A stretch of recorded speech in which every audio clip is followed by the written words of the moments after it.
सरकार का जो केंद्रीय बजट है वो 23 जुलाई को आने वाला है और उस बजट को लेकर अभी से चर्चाओं का बाज़ार गर्म है। आप देख सकते हैं इस समय हम लोग मौजूद हैं आरटीओ पुराने आरटीओ दफ्तर के पास और यहाँ पर जो तमाम बुद्धिजीवी वर्ग के लोग बैठे हुए हैं, चाहे वो विद्यालय से जुड़े हों या फिर तमाम नौकरियों से जुड़े हों, वो लोग बैठे हुए हैं और इसी चीज़ को लेकर चर्चाएँ कर रहे हैं कि जो बजट होगा वो कैसा होना चाहिए और बजट किस प्रकार से आना चाहिए। इसको लेकर तमाम चर्चाएं चल रही हैं। हम जानने की कोशिश करेंगे कि जो लोग यहाँ पर बैठे हैं उनको किस प्रकार का बजट चाहिए और वो वित्त मंत्री सीतारमण से क्या अपेक्षाएं रखते हैं। सर, क्या लगता है किस प्रकार का बजट होना चाहिए? देखिए, एनडीए सरकार की ये पहला बजट है। अभी तक 10 साल तक ये भाजपा का बजट होता था, लेकिन ये पहली बार एनडीए सरकार की बजट आ रही है और पहली बार विपक्ष भी मजबूती से बैठा हुआ है। तो निश्चित रूप से हम उम्मीद कर रहे हैं कि आम जनता के हित में यह बजट होगा। और सबसे बड़ी बात यह है कि हम लोग उम्मीद कर सकते हैं कि क्या क्या निर्मला सीतारमण जी का किस पर कृपा हो। सबसे बड़ी कृपा तो हम लोगों पर हो कि टैक्स स्लैब को 10 लाख किया जाए। दूसरे जो ज़रूरतमंद की चीज़ें हैं, जो आम जनता के सबसे ज़्यादा ज़रूरत की चीज़ है, उस पर जीएसटी ख़त्म किया जाए।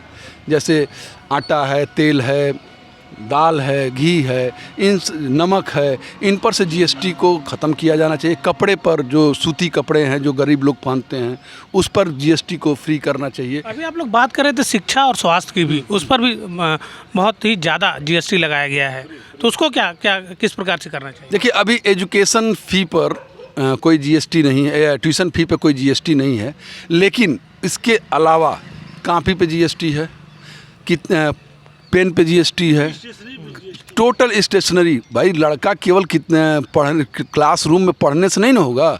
हम ब्लैक बोर्ड ख़रीदते हैं, उस पे भी जीएसटी है। अगर हम कंप्यूटर ख़रीदते हैं बच्चों को वो करने के लिए, मतलब हम जो कुछ भी कर रहे हैं हमको जीएसटी देना है। लेकिन हम जब बच्चे से ट्यूशन फ़ी लेते हैं वो एक जीएसटी फ्री है, केवल ट्यूशन फ़ी, बाकी सब कुछ जीएसटी के अंतर्गत है। तो वही बात है कि हम बता रहे हैं कि हाँ जीएसटी नहीं है, लेकिन उस पर भी जीएसटी है। पैसा तो छात्र ही दे रहा है ना, वो छात्र तो कमाई कर नहीं रहा है, वो तो पढ़ने के लिए अपना खर्च कर रहा है। इसी तरह हम हेल्थ सेक्टर में, वहाँ भी कहते हैं हम जीएसटी नहीं ले रहे हैं हेल्थ सेक्टर में, लेकिन हर चीज़ में जीएसटी है। कोई भी दवा ले लीजिए, कुछ भी ले लीजिए, हर जगह जीएसटी है। तो सवाल ये है कि हमारे लिए सबसे, किसी भी आदमी के लिए 5-6 चीज़ें बहुत ज़रूरी चीज़ें होती हैं: रोटी, कपड़ा, मकान, शिक्षा, स्वास्थ्य और खेल। अगर इन 6 बुनियादी ज़रूरतों को अगर आप कोई सरकार पूरी नहीं कर पा रही है।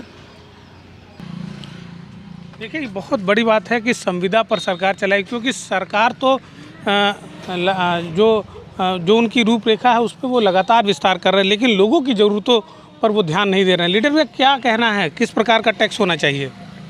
टैक्स जो आम जनता जिससे सीधी जुड़ी हुई है, जैसे खाद्यान्न से जुड़ी हुई है और कपड़ा, जो मूल कपड़े हैं, जो सस्ते कपड़े हैं, इस पर जो है, और ये सब चीज़ों, बहुत सारी चीज़ें हैं जिस पर जीएसटी आम जनता जिससे सीधे जुड़ी हुई, जो गरीब हो, अमीर हो, सब लोग हों, वहाँ जीएसटी नहीं के बराबर होनी ही नहीं चाहिए। मध्यम वर्ग क्या चाहता है, कैसा बजट होना चाहिए? मध्यम वर्ग ये चाहता है कि उनको उनके बारे में सोचा जाए, उनको, क्योंकि वो ऊपर और नीचे दोनों को बैलेंस करते हैं, तो उनको चलने में दिक्कत होती है। नीचे भी नहीं चल पा रहे हैं, ऊपर इतना ज़्यादा टैक्स वगैरह है कि वहाँ नहीं चल पा रहे हैं। वो अपने जीवन को, अब जैसे एक इंटर में मान लीजिए कोई लड़का साइंस पढ़ रहा है, तो उसकी फिजिक्स और मैथ की किताब में 1,000 रुपये से नीचे एक किताब नहीं आएगी। ऐसी स्थिति में कोई कैसे पढ़ा पाएगा? लगता है कि ये सरकार लगातार कॉरपोरेट जगत के बारे में ही सोचती है।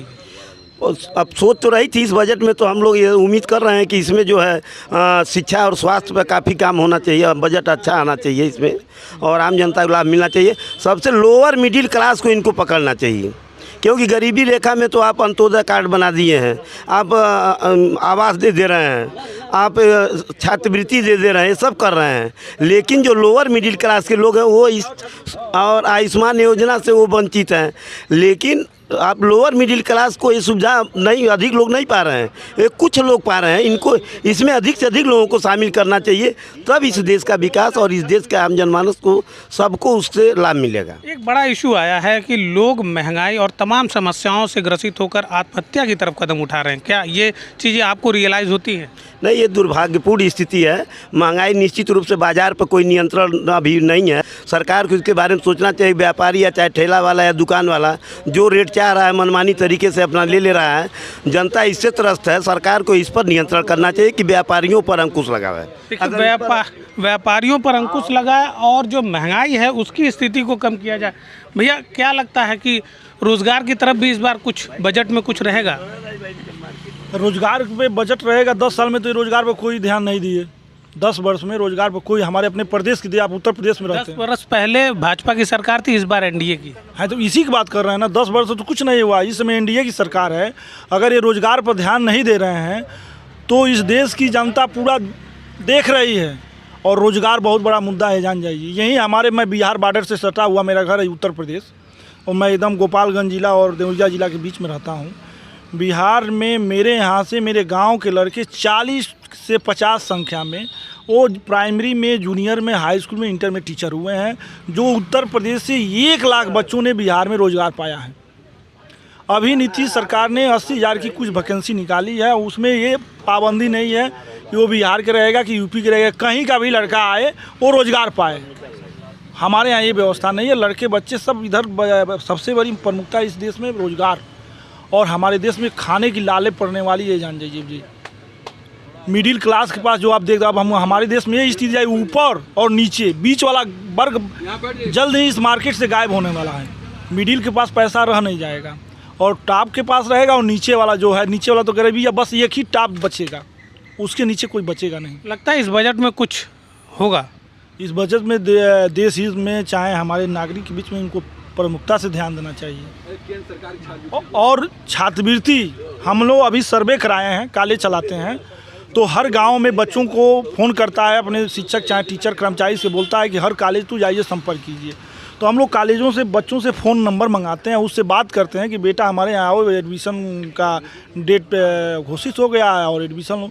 तो बच्चे फ़ोन पे करना कि भैया हमारे पास पैसा नहीं है, एडमिशन नहीं ले पाएंगे। सरकार पहले था कि छात्रवृत्ति बच्चों को मिलता था, छात्रवृत्ति, अब इतना छात्रवृत्ति पे बच्चों की सिस्टम बन गया है, 50% 60 ग्रेडिंग बना दिया कि बच्चे छात्रवृत्ति पा नहीं पा रहे हैं, फीस मिल नहीं रहा है। हम लोग के यहाँ बच्चे आने कम होंगे, लगभग 40 से 50% संख्या कम हुई। कॉलेजों की स्थिति है, जो सेल्फ फाइनेंस कॉलेज वो टूटने के कगार पे हैं। एजुकेशन लेवल भी कम हुआ है। बहुत बहुत बहुत ख़राब सिचुएशन से गुजर रहे हैं हम लोग, तो खुद गुजर रहे हैं। स्थिति ये है कि आने वाले दिन में हम लोग कॉलेज चलेगा कि नहीं चलेगा, ये कहने वाली बात नहीं। देखिए, केंद्र सरकार को इस पर भी विचार करना चाहिए, और क्योंकि जिस प्रकार से लोगों की समस्याएं हैं वो लगातार बढ़ती जा रही हैं। हम बात करेंगे, क्या लगता है इस बार का बजट किस प्रकार से होना चाहिए? इस बार का बजट अच्छा होना चाहिए, क्योंकि ये बीजेपी की सरकार नहीं, ये एनडीए की सरकार है, और इस बार विपक्ष भी मजबूत है। वो लोग समझ रहे हैं कि अगर बजट आएगा तो विपक्ष आवाज़ उठाएगा। तो बजट तो ऐसा होना चाहिए कि जिसमें, देखिए, हमारे देश में पहले 3 कैटेगरी होती थी, लो, मीडियम और हाई, लेकिन अब हमारे यहाँ 5 कैटेगरी हो गई है। मीडियम में 3 कैटेगरी हो गई है, एक लो मीडियम है, एक मीडियम है, एक हायर मीडियम है। तो आज हमारे देश में जो है सबसे ज़्यादा परेशान अगर है मीडियम वर्ग है। मीडियम वर्ग के पास इनकम का कोई स्रोत नहीं रह गया है, रोज़गार मिल नहीं रहा है, उसके बाद से नौकरी मिल नहीं रही है, रोज़गार भी, बिजनेस भी उतना नहीं है। अब इस समय बिजनेस में भी देख लीजिए, बड़े बड़े माल वाले कब्जे कर रहे हैं, छोटे वाले कहीं कहीं गुजारा नहीं है। तो अब तो टॉप और बॉटम यही 3 चीज़ रह गए हैं, या तो लो है या तो हाई। तो हाई वाले, और इसके लिए बजट में ऐसा करना चाहिए कि जिससे आम आदमी को कुछ राहत मिले, कुछ सुकून मिले, ताकि इतनी महंगाई है कि कम से कम नमक तेल रोटी हो जाए। किचन की जो थाली है वो महंगी होती जा रही है। वही देख लीजिए ना, 40 रुपये आलू है, 50 रुपये प्याज है। पहले तो ये कहा जाता था कि थाली से दाल गायब है, अब तो थाली से आलू गायब है। सबसे सस्ती सब्जी मानी जाती थी, कुछ नहीं होता तो आदमी रोटी और आलू सब्जी भुजिया बना के शाम को खा लेता था। जिस देश में मट्ठा, दही, दूध, छाछ, इस पे जीएसटी लगे, अब तो मार्केट में चले जाइए, दही दूध सारे जो पैकेट के दूध आ रहे हैं, जो पहले 60 रुपये मिलते थे 68 रुपये हो गए। अभी अगर जीएसटी उस पर हटा दीजिए, सोने पे जीएसटी आपको 3% है, और दूध दही पे जीएसटी आपको 18% है।